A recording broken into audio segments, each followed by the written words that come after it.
I lost my wife, I lost my son over there. I swear to God, South Africa is not a country. It's not a country. I swear. Another batch of Nigeria returnees from South Africa were received yesterday, June 30th, at the Murtala Mohammed International Airport, Lagos. This is the third batch of returnees, as the June 30th ultimatum given by South Africans came with protest and violence. There have been series of protests by different groups and looting across major towns in Johannesburg, Pretoria and Durban, with about 2 people feared dead so far.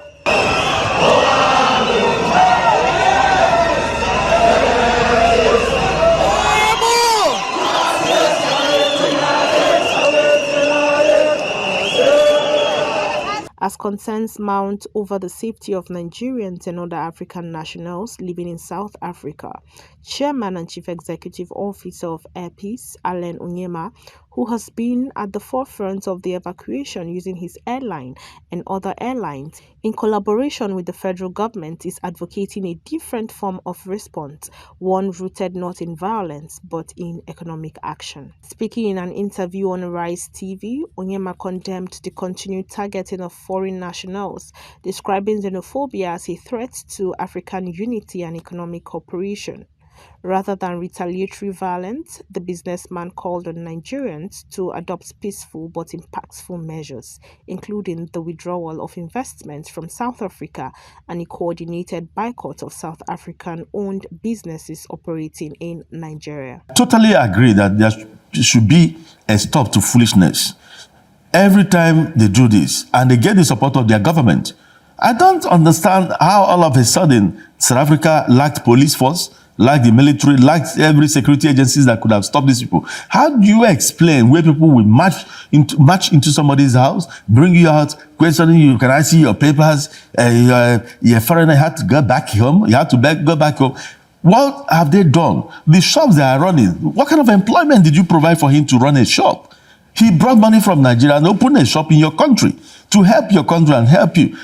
All the best you could have done is to learn from these Nigerians on how to acquire some entrepreneurial skills. These people are very lazy, and themselves and their government try to blame others for their woes and foolishness. And this is happening. The Nigerian government, in fact, I support Adams Oshomole, who says that we should retaliate. But the kind of retaliation I want is what we are doing. Let us do non-violence retaliation. I don't want Nigerians to go to the street and attack any South Africans. Nigerians are not like, we love foreigners. Nigerians are not like that. That's not the kind of retaliation I want. The kind of retaliation I want is for Nigerians to boycott South Africa. You know what it means? Boycott South Africa. Don't invest in that country. If they want to invest in our country, let them bring their money and invest. And you determine how they take the money back. That is non-violence action. Boycott South Africa. The Air Peace boss, who earned widespread commendation for providing free evacuation flights for Nigerians during previous xenophobic crisis, believes economic pressure can compel authorities and stakeholders in South Africa to take stronger actions against perpetrators of xenophobic violence. His position has reignited debate among Nigerians. In an exclusive interview with True Vision Television, Okikiola Kazim, a media consultant, said that though it is a stringent option that can pull the hands of the government, it would not be of benefit to Nigerians, as this would affect the Nigerian economy. It is quite a welcoming idea, because he's not the first person that is suggesting such an idea. Because if you can see, some of the National Assembly members are also agitating for same, because it's an embarrassing situation for the country. To see the situation of Nigeria and South Africa becoming worsened in terms of bilateral relationship. Nigerians in their numbers, like let's just say the people that agreed to come back, over 1,000 of them lost their businesses, lost their hard-earned wealth and investments to an ideology that is not supposed to be. Well, I want to agree with Thabo Mbeki, the former president of South Africa and other leaders who have spoken. But to me, I see their agitation not as weightier enough to correct the mistakes by some tribe in that, or some agitators who said they don't want to see black. South Africa also have a lot of investments. Allegations said that even the current president of South Africa also have interest, a lot of larger share in the MTN and other investments in Nigeria. So if Nigerians should say they are going to do same, they are suggesting that we should retaliate them, we should do same as they did to them, it's not only one person's ideology. But when we look at it holistically, what do we stand to gain? The deed has already been done because South Africa are employing a lot of people in Nigerians. So if you ask them to pack their investment, who is going to employ the Nigerians? Just like what is happening to South Africans now. The Nigerians who have a lot of investments, who employed many of their citizens, were all jobless now, in my opinion. I would not ask Nigerian government to retaliate, but I want us to beef up our relationship, to tighten it, because the interest of our countrymen is more paramount to us than any other person.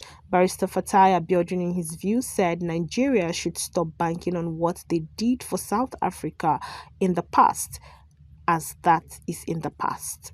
And I think in my contribution to what the respected businessman and legal expert, Barrister Onyema, he called for the Nigerians to boycott South African companies. I think is not totally bad, and likewise is not the best solutions. It's not totally bad in the sense that such kind of call, it always it is rooted in the belief that the economic pressure may succeed, where the diplomatic protests have often repeated failure, appeared ineffective. They are proud to this call for boycotting of South African goods and services in Nigeria. There have been a lot of diplomatic arrangements between Nigeria and the South Africa. But I think is that one thing we need to understand is that South Africa is not only against Nigeria. They are protesting against immigrants. So it's not a direct attack against Nigeria as a country or as people, but a passive immigrant. We need to understand that the collective punishment is problematic. So when you are the so-called xenophobia attack, they were committed by a particular individual and group, not every South African citizen or business. MTN did not offend us, GoTv did not offend us. In fact, all those company services that are rendered by the South African citizens, we are not being affected. Cutting South African businesses in Nigeria, it will undermine Africa's solidarity. This is the best time for the African to rise in unison and find is with the current situation, they should mount more pressure. We have an African Union, for crying out loud. So they should mount greater pressure on South African government. Anybody who is fomenting this kind of promoting xenophobic attacks should be sanctioned, should be arrested, should be prosecuted. So that will be as a litmus test for everyone. I always hear Nigerians talking about what they have done for the South African in the past, and they are expecting the same kind of return. To be candid, Nigeria should stop living in the past. No, we cannot be, because you help someone does not mean that they must serve you forever. No, we should talk about the reality. It is clear, it is not in doubt about Nigerian effort towards the South African independence. But are we the only one that got independence for them? If those that give them does not want to free them. So what we have done, we know that we did it for the collective of the Africa, not for us to be referencing it back. Speaking in the area of foreign policy, Honorable Chike Amadichi, Country Director, Diaspora Community Network, DCN, said the presidents of both countries need to come together and establish solid bilateral relationship that will put an end to these attacks. I wouldn't support retaliation in the way of violence. Not at all. I wouldn't do that. We must demonstrate peaceful. And again, like I said, Nigerian government, the president, must speak out. I'm still searching, even up to today, before coming online with you, I was searching to see if the president has made comment on the issue of xenophobic attacks in South Africa. It's very important. He cannot keep quiet. I know that his team, the Ministry of Foreign Affairs, the NITCOM, the embassy in South Africa, the High Commission, the consular office, they are all working to get things going. But again, the president needs to issue a statement, on this situation. However, look at the retaliation either to boycott the South African businesses in Nigeria. It's going to be a loss for both ways. It's going to be a loss for us. It's going to be a loss for South Africa. Let's be realistic. You see, one thing about trade is a win-win. The companies are making money here, and if they lose, they will stop making money to affect the economy back home. And here too, our people are working in these companies to earn a living, right? So it's a win-win situation. I wouldn't even suggest that level of retaliation to boycott South African businesses or maybe forcing them to shut down their businesses. Again, mind you, some of their businesses are franchised here. Most of this sort of brand they are seeing. Okay, so sometimes when you look at these companies, you think that it's being owned 100% by South Africans or South African company. Not really. When this brand comes in, South African investors, Nigerian investors invest in this business. So oftentimes it's being franchised where Nigerian investors has larger shares of these companies here in Nigeria. Nigeria needs to review the bilateral relationship we have with South Africa. We need to look at it holistically, okay? And I said again, by the time the government takes that strong stand, Nigerian government say, hey guys, we need to sit on a round table to review the ties that brings us together. The South African government will wake up. So when they're talking about foreign policy, again, our president must sit up.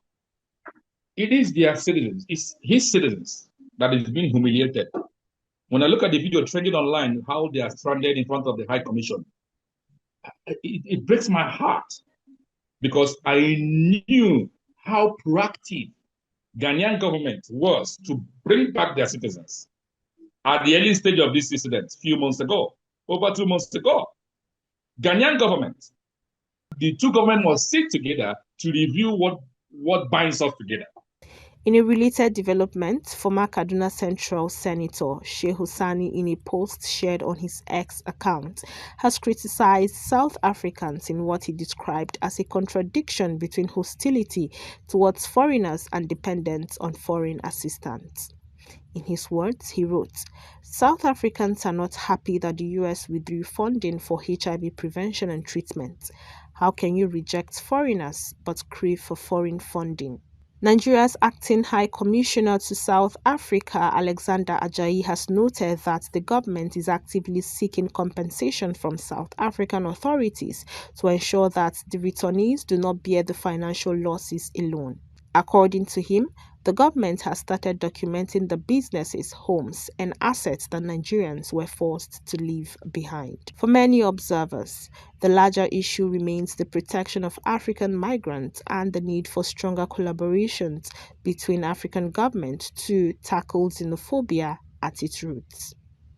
As calls for action grow louder, attention is now turning to both the South African government and regional bodies to ensure that these ideals of African unity are not undermined by the reoccurring attacks on fellow Africans.